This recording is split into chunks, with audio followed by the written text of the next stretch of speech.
And that brings us to the analysis of Brooks and Klein. That is New York Times columnist David Brooks and Ezra Klein of Vox.com. Mark Shields is off this week. Welcome to both of you.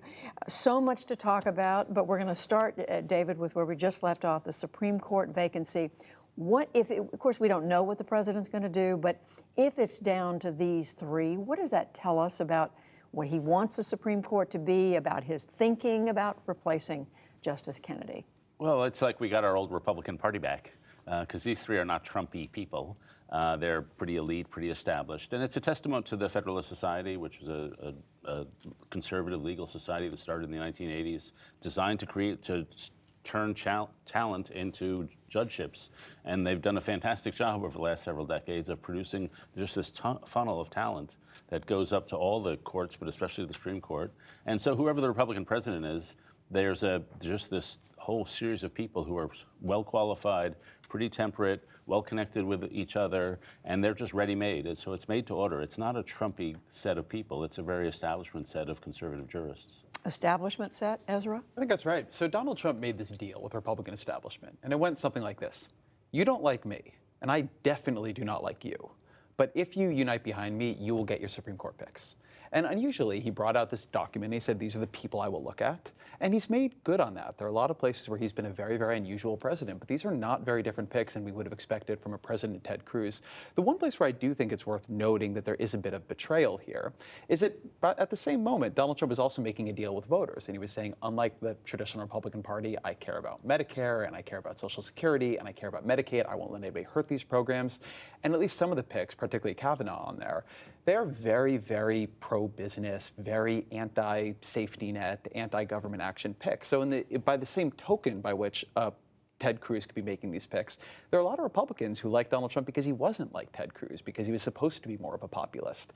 And that is also absent from this process. What about that, David? And this, what appears to be open squabbling, disagreement, maybe more than that, between social conservatives who would prefer Amy Coney Barrett to Kavanaugh or Kethledge. By the standards of the Republican feuds of the last 20 years, this should definitely be in the bottom 5%. And so, you know, most of the social conservatives are a little more for Barrett, some just for optical reasons. If Roe v. Wade is going to be a big issue, it would help to have a woman on the court. They like to get out of the Harvard-Yale group, and she's slightly outside that group, I guess. Kavanaugh's more well plugged in to the conservative establishment here. As Ezra said, he's got a much bigger record on economic issues and regulatory issues than she does. She's more socially conservative, and she became a lightning rod about a year and a half ago, I guess, when Dianne Feinstein, the Senator of California, seemed to question her Catholic dogma. And that became a rallying cry for social conservatives. So she's sort of the darling, but that doesn't mean they're against Kavanaugh. And the Kavanaugh people, they're not against Barrett. There's slight preferences, some of it just political judgment. It's not anything doctrinal or ideological. So we're maybe making too much of this. I mean, we'll see, right? It depends on who he picks. But I agree that it's not a huge feud inside the Republican Party right now. Yeah, and we don't know. We have to keep stressing we don't know what he's going to do until he makes the announcement on Monday. That's going to be the name of my memoir for the Trump administration. Like, of course, we don't know what the president will do. We'll remember that. All right, another personnel move this week, and this one's on the way out, Ezra. Scott Pruitt, the head of the Environmental Protection Agency, a lot of news stories about him over the last year or so, about alleged ethical lapses. Some of them have been borne out, others are still being investigated.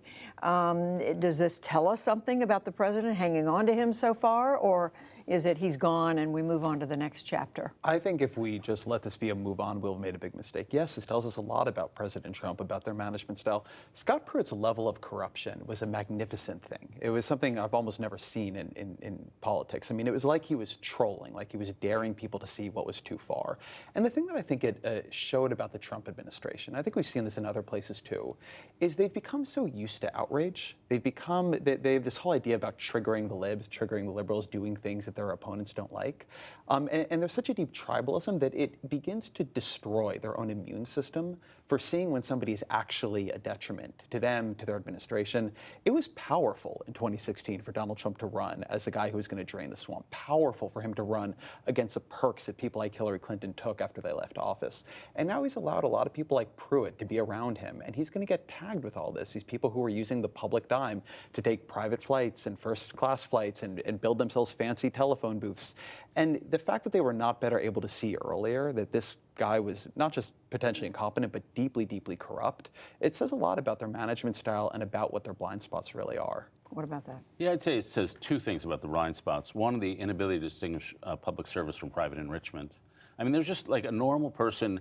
Do I get a sweetheart real estate deal with the wife of connected to a lobbyist in my industry? Like normal person, oh, red flags, I better not do that, I could get in trouble. He did this over and over again where normal red flags would go off and somehow they weren't going off.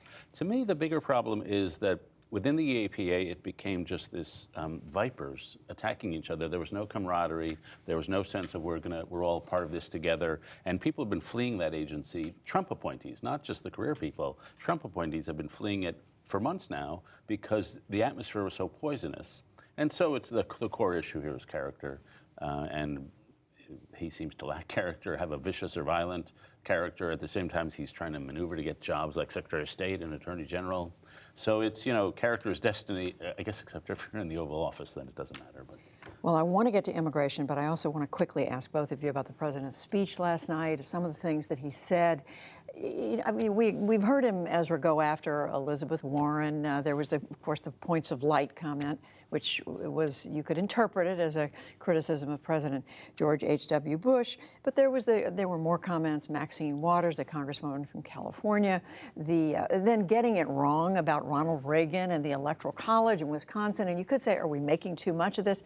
Is this just more of the same of Donald Trump? Does it stick? Does it land anywhere? The crowd seemed very enthusiastic in Montana. We are making too much of this. So this is on a night when Donald Trump's unbelievably corrupt, scandal-ridden EPA chief resigns. On a night when they name Bill Shine, the Fox News executive, ousted for covering up decades of sexual assault within Fox News, to a deputy chief of staff position in the White House. And what Donald Trump knows is that on any night like that, he can mount a stage and offer a bunch of insults towards Elizabeth Warren, towards John McCain, towards Maxine Waters, and the media will sort of rush to cover it. And then he's back on ground that's very firm for him. Yes, like they're against me, I'm against them, you know who our enemies are, my enemies are your enemies. At this point, there's not a lot of new information encoded in these rallies. It's not that we don't know that Donald Trump offers schoolyard insults, not that we don't know that he often lies or gets facts wrong. And at some point, I do wonder when we're going to stop letting him be our assignment editor this easily. I mean, you all remember when Barack Obama or George W. Bush would go to an Ohio steelworking factory, and they would get no coverage for a carefully worded speech compared to what Donald Trump gets for these off-the-cuff monologues. I think it says something bad about us. Well, he's not our assignment editor, but we did spend a few minutes on it. So Yeah, we fell into that. Persuaded me. I was starting the other way, but I think you're right. Like we don't want the guy to control our brain, and yet he's are we not entertained? It's like the end of the Roman Empire. And he is a master at that. And one wants to say, well, we have to keep objecting. And there are little tidbits that are psychologically interesting. The fact that he doesn't know what the 1,000 points of light, like what's that all about? Because it involves empathy or something. And so that's always characterologically interesting. But I do think breaking free from the entertainment zone era that he creates is probably on the balance. So Ezra has persuaded me to go against my earlier judgment. Well, let's talk finally about something that has been in the news every day this week and every day now for weeks, David, and that is the immigration, the really some of them horrific stories of children after having been separated from their parents. Lisa Desjardins reported last night about this lawsuit that a number of Democratic attorneys general have filed the Trump administration saying you've got to stop treating children this way. We heard more of it tonight. Is this something that is rubbing off on the president? Are people separating it? Or are his supporters simply looking at that and saying, oh, it's just the left and the press going after him again? Yeah, I remember when Katrina happened, it was the first night Mark Shields and I happened to be sitting on the set, and we hadn't seen any of the footage, and we first saw it on live TV, and I think we were just appalled. And this, when we see what's happening to the kids, it little reminds me of Katrina in that this shouldn't be happening in this country. It's just abhorrent. But with Katrina, we immediately saw this big effect on the president's approval rating. Now I've been looking at the president's approval rating the last week or two. There's some slight decline, but it's pretty slight. And so to me, the tribal warfare has become so rigid that it's almost as if nothing can move anything. And so while we see images which should be horrific for anybody of any political persuasion, it doesn't seem to move politics. I think that's right. The place where I want to push on this, and it's not about the politics, but it's about the false choice we are being offered. What the Trump administration has said is that we have two choices here. One is we can treat families unimaginably cruelly, either by separating them from their children or by indefinitely detaining the whole family for as long as they want to. Or we can not enforce our laws. And by the way, both of those first two options are illegal.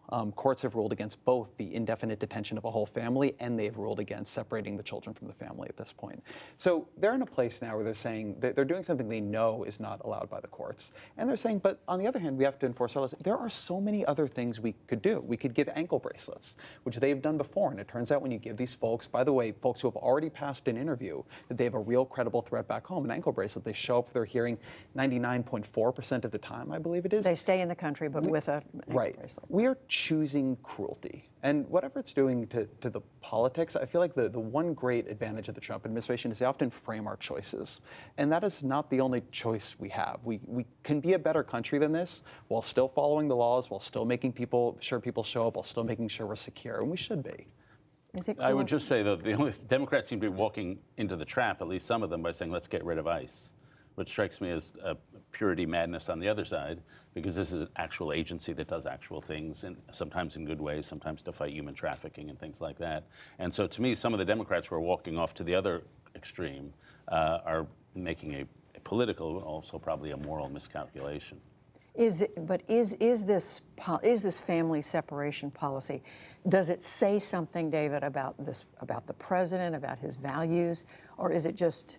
Yeah, what's well, happening? I would put it in a global context. A lot of countries are disturbed by the number of people crossing their borders. To really to keep those people out, it takes cruelty. And so you can either find ways to do it in the least cruel possible manner, or you can say we're going to show some real cruelty and that will deter people from coming here. And the Trump administration has clearly made that choice, and they're more comfortable with the levels of cruelty than I think most of us would be. We're going to leave it there. David Brooks, Ezra Klein, thank you both. Thank you. Thank you.